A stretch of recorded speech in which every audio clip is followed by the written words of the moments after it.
I sued the company Apple itself in court.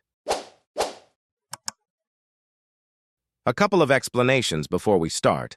I worked for 2 years in Apple's retail network and left on good terms to move to a full-time job in my specialty after graduating from college. I quit a few months before the events described. Although the essence of the conflict may make me look petty, this was the last straw after all the arrogance Apple had shown during the process. About a year and a half ago, I had problems with both my MacBook and my iPhone, and I decided to make an appointment at the Genius Bar, a special section in Apple retail stores for free consultations and technical support. It used to be simple. You'd go to the support site and book a convenient time for you. But over time, Apple tried to reduce the load on the Genius Bar by putting up a bunch of obstacles when trying to book an appointment. I assume Angela Ahrendts, then head of Apple Retail, simply decided that it was cheaper than hiring more staff, and that most customers were so obsessed with Apple technology that they would keep buying it despite the deterioration of service. After I finally overcame all those barriers to make an appointment, I was asked to enter my Apple ID and password. I was told that 3 months had passed and I needed to change my password, probably for the 10th time since creating that Apple ID. I could continue using the App Store, iCloud, and other services. But if I wanted to access service, I was required to change my password.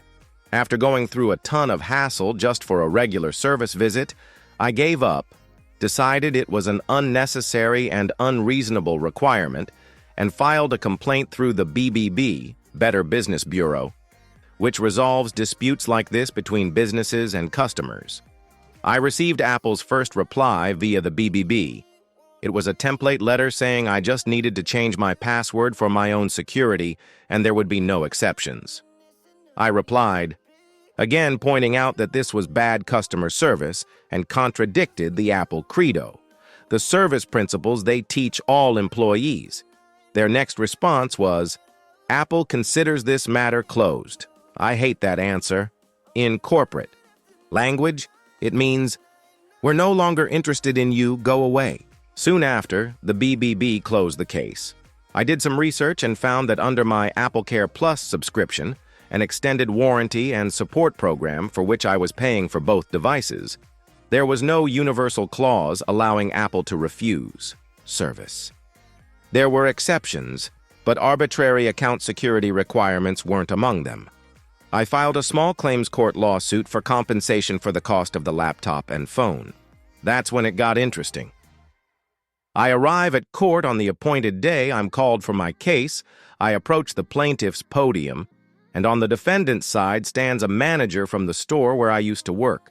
The court was in the same county, but that store was much farther away than the Apple store just a couple of kilometers from the courthouse. I never found out for sure, but I think Apple simply didn't look into the essence of the lawsuit. They saw my name and decided that since I had worked for them before, it must be some kind of labor dispute. The judge asks me to explain why I filed the claim.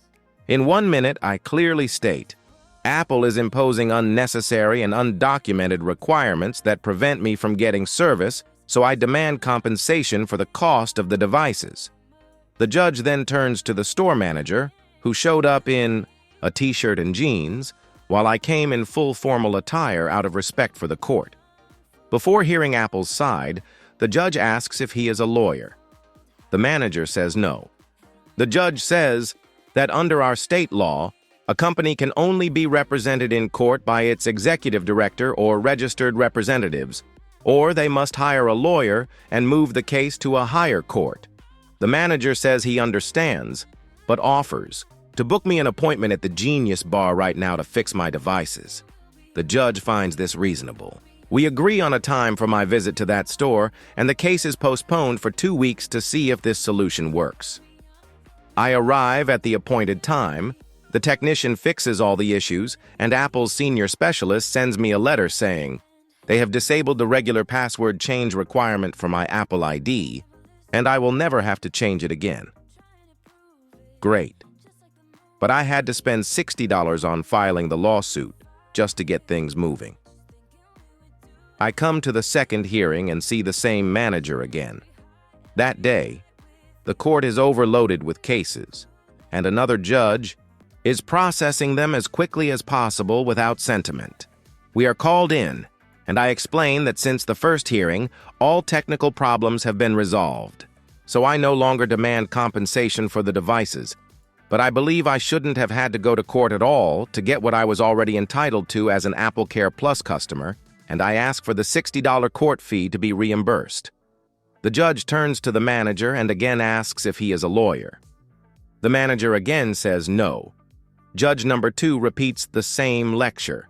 The manager objects, saying Apple shouldn't have to pay legal costs because blah, blah, blah, and the judge, in a hurry, turns to me and asks, "You don't want to come back here again just so they can bring a lawyer, do you?"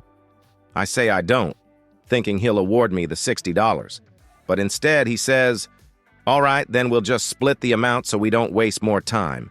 $30 to the plaintiff." According to my state's laws, the winning party gets full reimbursement of court costs, so I strongly disagree with the judge's decision to just split the amount in half out of haste.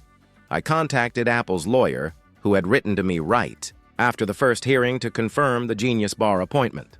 I cited the relevant law, pointed out that the judge had clearly made a mistake, and suggested Apple simply send me a check for the full $60. Otherwise, I'd have to file an appeal, which would cost them an extra $125, bringing their total to $185. I was basically counting on their common sense, but they had none. They replied that they would only follow the court's decision and send a $30 check. I think their arrogance didn't let them believe I would actually file an appeal, so I filed it. Since small claims court is under the county court, the case went to the county's higher court. The county court is a serious matter. No jokes here. I arrive at the hearing and again see the same manager. The judge is an energetic guy, clearly had coffee, friendly with everyone. I present my deshi case. The lower court awarded me only part of the costs, even though by state law I am entitled to the full amount since the decision was in my favor. The judge turns to the manager. "Are you a lawyer?" The manager says no, but he has a letter from Apple's chief legal counsel saying Apple doesn't object to his participation. The judge's face changes instantly. "Apple doesn't decide what you can do in my courtroom. You need a lawyer, so we'll likely have to postpone the hearing." The judge turns to me. "Do you object to postponing the case so the defendant can find a lawyer?" I say, "Yes, Your Honor, because they've already been told 3 times they need a lawyer, but they continue to show disrespect to the court by sending the same unqualified person." The judge turns to the manager with a sarcastic smirk and an exaggerated theatrical gesture saying, "Well, what can you do?" "Sorry, the decision is made in my favor." $185? As if that wasn't enough. 30 days later, Apple still hadn't paid me. I contacted their lawyer again, and he said they were still considering options, as if they were going to appeal to the state Supreme Court, which by law they should have done within the same 30 days. Once again, Apple thought they were too important to comply with court orders or just act reasonably, but they seemed to forget that I had worked for them before. I contacted my bank, asked them to pull up old payroll records to find out which bank my salary came from, and got the answer. I then filed a court order to collect the debt through the bank. A few days later, of course, they sent the check. That's all. Subscribe, like, and good luck.